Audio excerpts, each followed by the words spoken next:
How could a simple book threaten the very foundations of power? What if the key to transforming your reality has been hidden from you, not by chance, but by design?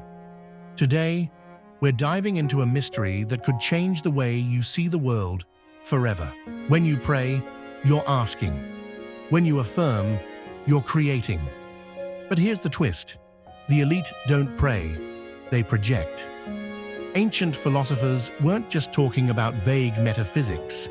They were describing daily exercises aimed at replacing toxic mental patterns, something modern cognitive psychology would only confirm decades later. If these ideas were embraced on a large scale, they would break the gears that keep societies dependent on leaders, religions, and markets. It's no wonder countless books have vanished from public libraries and bookstores. The question isn't whether this knowledge was suppressed, it's who profits from its absence. Organized religions, governments, corporations, or maybe all of them. After all, a population that fully believes in its ability to transform reality doesn't need outside saviors. And that shakes any system built on rigid hierarchies. Some scholars argue that certain knowledge should never have been revealed to the public, especially if it threatens established power structures. This theory becomes even more intriguing when people mention a supposed document, kept secret for centuries, that contains revelations so powerful they could shake long-held beliefs and trigger a radical shift in how we understand reality. Independent theorists insist that this mysterious compilation not only brings together teachings about the power of thought, but also describes practical mechanisms for restructuring one's daily life on a profound level. Comments and scattered fragments suggest that the document goes into great detail about how ideas can shape external circumstances, prompting many to wonder if it might contain some kind of secret formula for transforming one's life. This kind of speculation awakens a nearly insatiable curiosity. Even just thinking about a forgotten guide that can alter the course of events rattles the confidence of skeptics while fueling the imaginations of conspiracy enthusiasts. If such knowledge were widely distributed, it could rupture the power balances that control political, financial, and even religious life. After all, why rely on outside authorities if a person could, in theory, rewrite their own destiny using internal resources that remain largely unexplored? Alternative historians try to trace references to this enigmatic work in ancient records, religious manuscripts, and even notes left by major thinkers. However, there's almost no tangible proof, which only intensifies the aura of mystery surrounding the topic. From a conventional academic perspective, the lack of solid evidence suggests it's pure speculation or a modern myth. Still, followers of conspiracy theories claim that the absence of definitive clues is precisely because powerful forces have worked to eliminate or hide every concrete trace. In online forums and discussions, rumors of this document spark heated reactions. Some dismiss it as pure charlatanism, comparing it to urban legends that keep going thanks to collective gullibility. Yet those who believe history is manipulated say that this collection of instructions was systematically suppressed because it reveals a method of intellectual and spiritual independence that would destabilize existing hierarchies. That raises the question, what are the real motives for hiding knowledge that could unlock an unusual sense of personal power? This perspective resonates with the idea that the human mind has untapped potential. If such abilities were widely understood, relationships of dependence would be overhauled in religious, political, and economic fields. The impact is hard to predict, but it inspires fear and resistance among those who control large systems of social influence. This investigative study sets out to systematically analyze the historical and speculative foundations of this mystery. In earlier civilizations, there are indications that thought was already seen as a force capable of creating or destroying. Records linked to ancient Egypt suggest that certain spiritual practices were kept under tight guard and only shared with priests or initiates at mystery schools. There are many references to Heliopolis, a center of learning where it was believed that what was formulated in the mind could, through symbolic processes and rituals, become a tangible reality. Archaeological evidence is generally inconclusive about the extent of these customs, but mythology and ancient writings reinforce the idea that Egyptians thought about mental influence in a systematic way. Beyond the Nile, Greek historical sources offer philosophical reflections that also hint at the supposed capacity of the mind to shape the world. Some of Plato's writings mention pure universal forms that serve as the blueprint for everything in the visible universe. Although these don't explicitly talk about interfering in events, the idea that the physical world can be influenced by a higher dimension leaves room for bolder interpretations of thought's power. Researchers who explore the less orthodox strands of Greek philosophy point out that this perspective already suggested more mental autonomy than is commonly acknowledged. On this foundation, theories emerge that secret societies may have compiled teachings scattered across different traditions, resulting in a unique and confidential work. In alternative documents, it's argued that over the centuries, a few lines of knowledge inherited secrets about reality manipulation, passing them on only to initiates.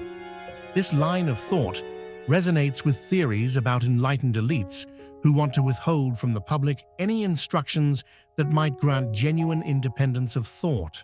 In the medieval era, rumors circulated that mystical and esoteric orders, including some Gnostic groups, also gathered fragments of this supposed compilation.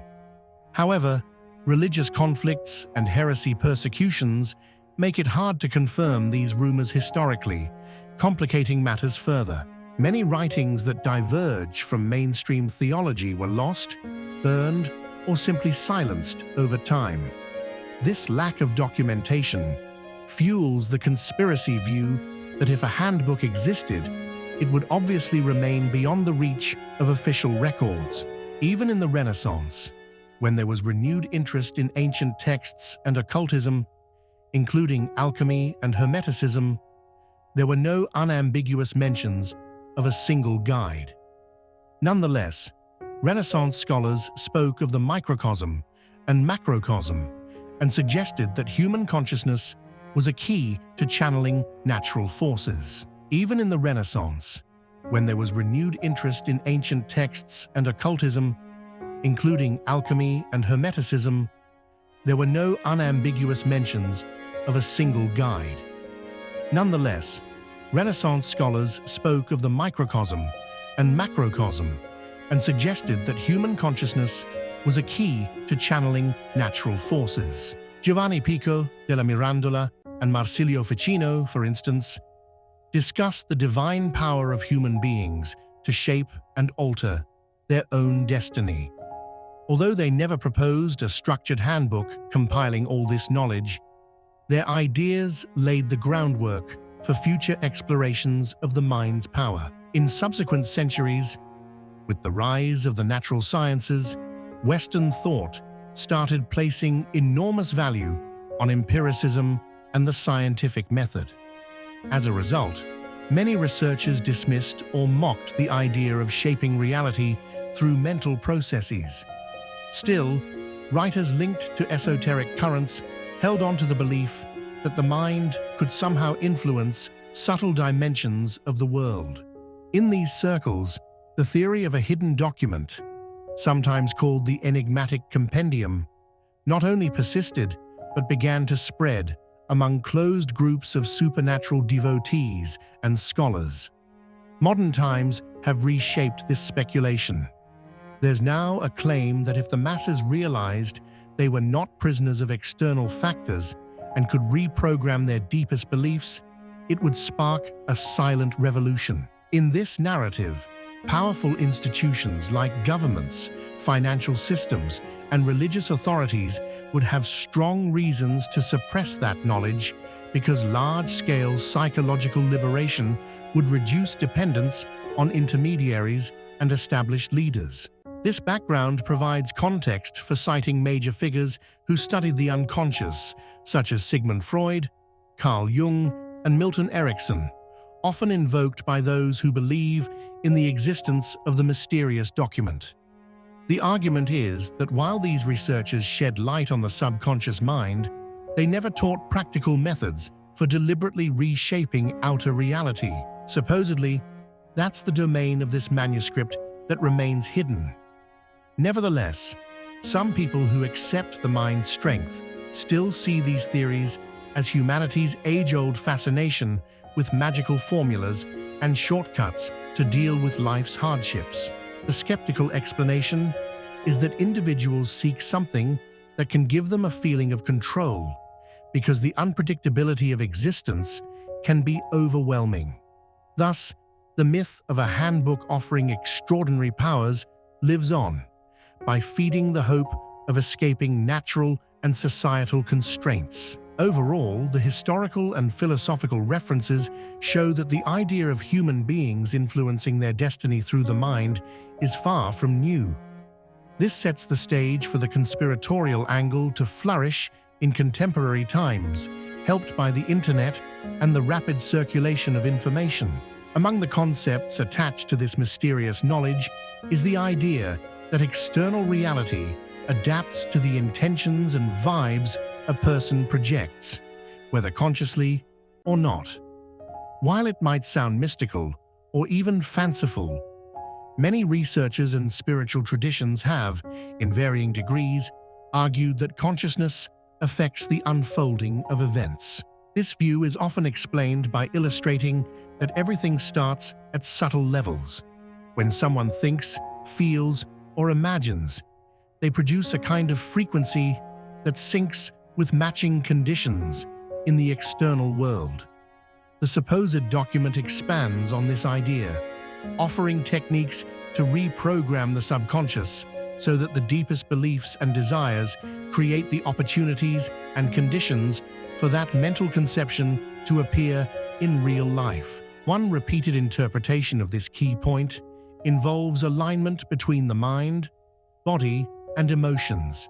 It's not enough to keep a superficial thought of, "I want this," or "I want that."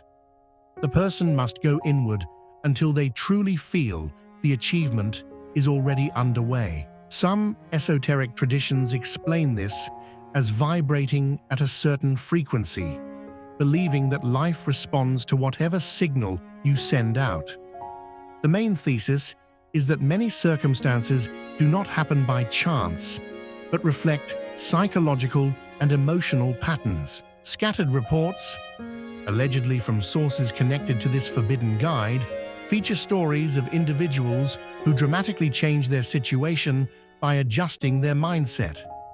These stories often involve people who, by adopting a deep conviction of success and focusing daily on specific goals, overcame material limitations and even health problems.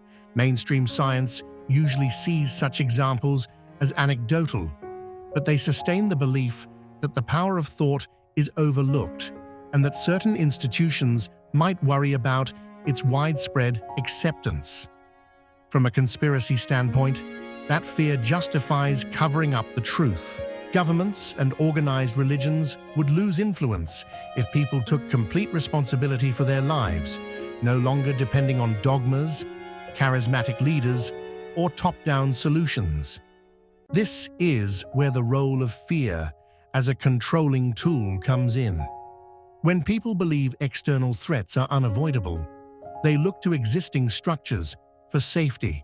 Consequently, the mysterious compilation would highlight the importance of breaking free from constant states of panic or insecurity. If a person stops reacting to fear and starts reconfiguring their own emotions internally, They supposedly tap into a new level of autonomy. This shift would go far beyond basic self-help theories, moving toward a real paradigm shift. By letting go of helplessness, a person begins to notice possibilities that had seemed non-existent. A lot of these ideas align with studies on the unconscious mind in neuroscience, though often presented in a less mystical style.